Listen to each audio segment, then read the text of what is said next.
जय हिंद कैडेट्स। आप सभी का स्वागत है स्कूल शिक्षा के आपके अपने YouTube परिवार में। और आज की इस वीडियो में बात करने वाली हूं कि आप सभी को आपके सैनिक स्कूल के रिजल्ट के बाद में यहाँ पे एक इम्पॉर्टेंट अपडेट यह आ गई थी कि आपका मेडिकल एग्जाम जो है वो पहले हो जाएगा।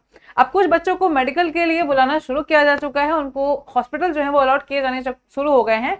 ठीक है, डेट आ गया है, टाइम आ गया है कि उनका वहां पे इस दिन इतने बजे मेडिकल एग्जाम होगा। बच्चों के मन में डाउट ये आ रहा है कि मेडिकल एग्जाम में क्या क्या चीजें होंगी, क्या क्या चेकअप होगा और किन किन बातों का हमें ध्यान देना है वहां पे। तो आज वीडियो को स्टार्ट से एंड तक जरूर देखिएगा, आज हम इसी बारे में बात करने वाले हैं। तो पहली चीज बेटा ध्यान दीजिए कि जैसे आप सैनिक स्कूल में जब पढ़ने जाते हो तो आपका ज्यादातर बच्चों का ये माइंडसेट होता है कि हम सैनिक स्कूल में पढ़ेंगे और आगे चल करके अपने कंट्री को सर्व करेंगे एज अ ऑफिसर।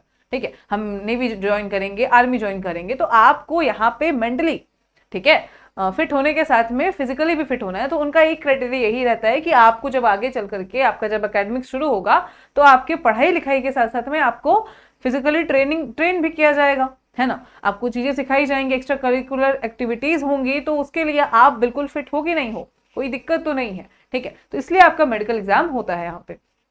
अब देखो, मेडिकल एग्जाम के लिए कुछ बच्चों को जैसा कि आपको पता है कि आपके अगर जो सैनिक स्कूल क्या कर रहा है कि मेडिकल एग्जाम के लिए अगर सीट उनके पास 100 है, फॉर एग्जांपल हम मानते हैं 100 सीट के लिए 300, यानी कि एक सीट पे 3 बच्चों को वो बुला रहा है मेडिकल के लिए। और उसके बाद फिर उसका टेस्ट वगैरह होगा और फिर उसमें वो देखेंगे कि फाइनल मेरिट में कौन बच्चे फिट है, कौन अनफिट है, कौन मेडिकल एग्जाम को पास करने वाला है। ठीक है, तो आपको कुछ डॉक्यूमेंट्स लेकर के जाने हैं। उन डॉक्यूमेंट्स की लिस्ट अगर हम देखते हैं तो यहाँ पे आपके पास बच्चे का स्कोर कार्ड, एडमिट कार्ड, ठीक है, आपका आधार कार्ड बच्चे का, ठीक, आपके पेरेंट्स का, मम्मी पापा दोनों का, ठीक, आधार कार्ड होना चाहिए और बर्थ सर्टिफिकेट होना चाहिए आपका। और एक चीज कि आपका मेडिकल फॉर्म, जो कि आपको लिस्ट ऑफ डॉक्यूमेंट में, जो कि आपके ऑफिशियल वेबसाइट ऑल इंडिया सैनिक स्कूल एडमिशन काउंसलिंग में जाओगे आप तो लिस्ट ऑफ डॉक्यूमेंट्स में आपका मेडिकल फॉर्म होगा, वहां से पीडीएफ बना के सेव करके उसको अपने पास में रख लेना है। और इन डॉक्यूमेंट्स के साथ में सबकी दो दो कॉपीज, मेडिकल फॉर्म की 2 एक्स्ट्रा कॉपीज, ठीक है। उसके बाद में आपका जो भी आप डॉक्यूमेंट्स मैंने बताया, आधार, एडमिट कार्ड और स्कोर कार्ड, फिर आपका पेरेंट्स का आधार कार्ड और बर्थ सर्टिफिकेट, इसकी भी जेरोक्स आपको लेकर के जानी है। ये डॉक्यूमेंट्स हो गए इंपॉर्टेंट आपके। अब ध्यान दीजिए कि जो मेडिकल फॉर्म आप निकालोगे प्रिंट आउट करा करके, उसमें कुछ कॉलम्स आपको भरने हैं, यानी कि 18 तक कॉलम जो आपको भरने हैं। उसके बाद के जो कॉलम्स हैं वो जब आप जाओगे वहां पे, सेंटर पे जाओगे, वहां पे ही भरा जाएगा। ठीक है, वहीं पे फिल किया जाएगा। तो ये कुछ बेसिक चीजें हो गई। चेक क्या क्या होगा ये ध्यान देते हैं, चलो आ जाओ देखते हैं। तो देखो बेटा, चेकअप के लिए पहली चीज कि आपका नॉर्मल चीज चेक होगा, ठीक है ना। आपकी चीजों में चेक होगा, आपका हाइट देखा जाएगा, आपका वेट देखा जाएगा, आपके हीमोग्लोबिन चेक किया जाएगा, आपका पल्सेस देखा जाएगा। और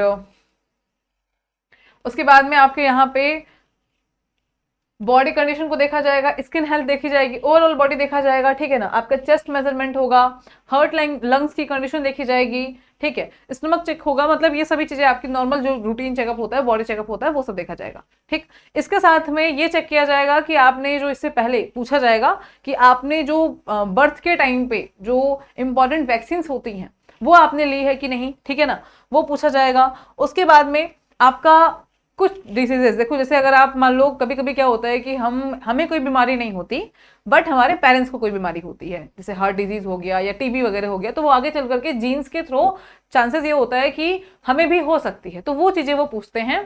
ठीक है, उसकी चेकअप होगा आपका उससे रिलेटेड। उसके बाद में पास्ट हॉस्पिटलाइजेशंस की, अगर आपका अभी नहीं बट इससे पहले आप कभी हॉस्पिटलाइज हुए थे, किस लिए हुए थे, कितने टाइम तक हुए थे, क्यों हुए थे, ये सब चीजें चेक की जाएंगी। ठीक है, अगर आप हुए थे तो कितने टाइम तक हुए थे और आप कब तक उसको रिकवर कर पाए थे। ठीक है, ये चीजें आपकी मतलब पास्ट हिस्ट्री जो है वो देखी जाएगी, पूछी जाएगी।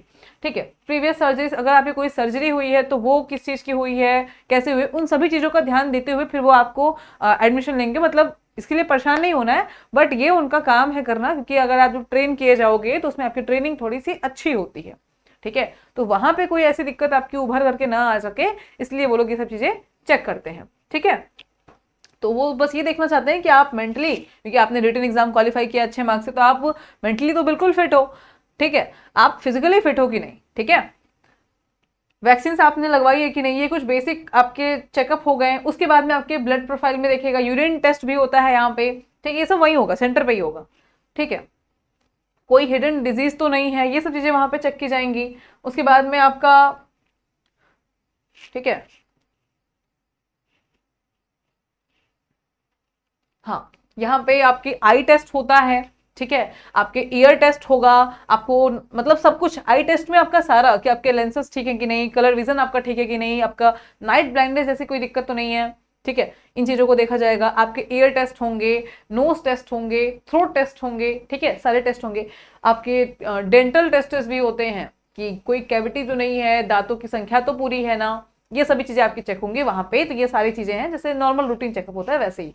कुछ चीजें हैं कि मतलब आपका कोई ऐसा डिजीज जो पेरेंट्स को था और फिर आगे आपको हो सकता है क्या, क्योंकि जीन्स के थ्रू हो सकता है, ठीक है, तो ये चीजें वहां पे चेक की जाएंगी।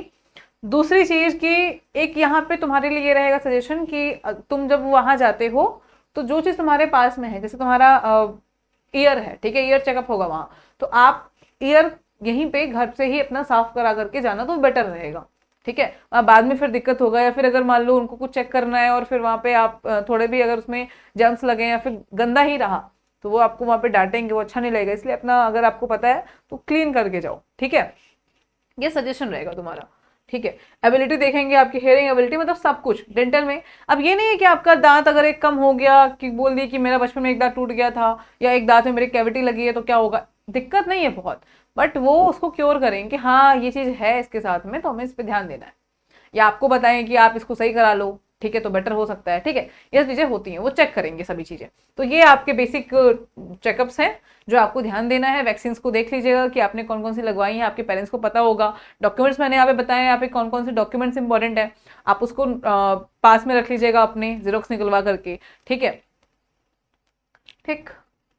ये ऑल ओवर आपका पूरा रहा कि आपके मेडिकल चेकअप में क्या क्या चीजें चेक होंगी। और एक और चीज कि आपको अभी तक अगर अलॉट में कोई भी स्कूल से आपको हॉस्पिटल अलॉट नहीं हुआ है तो आप उसको देखते रहो, चेक करते रहो, ठीक है, क्योंकि देखो एक बार अगर आपका कोई स्कूल से आपके कहाँ चेक करना है तो ऑल इंडिया सैनिक स्कूल एडमिशन काउंसलिंग पे जाओगे, अपना साइन इन करोगे, वहां पे माई प्रोफाइल में जाना, तो वहीं पे आपको स्कूल की तरफ से आया रहे कि आपको इस हॉस्पिटल में इतने बजे इस तारीख को पहुंचना है।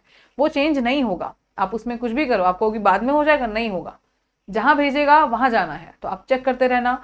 आपको ज्यादा समय भी नहीं दिया जाएगा बहुत ज्यादा, ठीक है ना, तो आप उसको चेक करते रहिएगा। जिनको आ गया है वो मुझे कमेंट सेक्शन में जरूर बताना कि आपको कौन से हॉस्पिटल में बुलाया गया है। और अगर कोई भी डाउट है आपका इसके रिगार्डिंग तो आप मुझे कमेंट सेक्शन में पूछ सकते हो। ये रहा ऑल ओवर कि आपका क्या क्या चेकअप वहां पे होगा, ठीक है।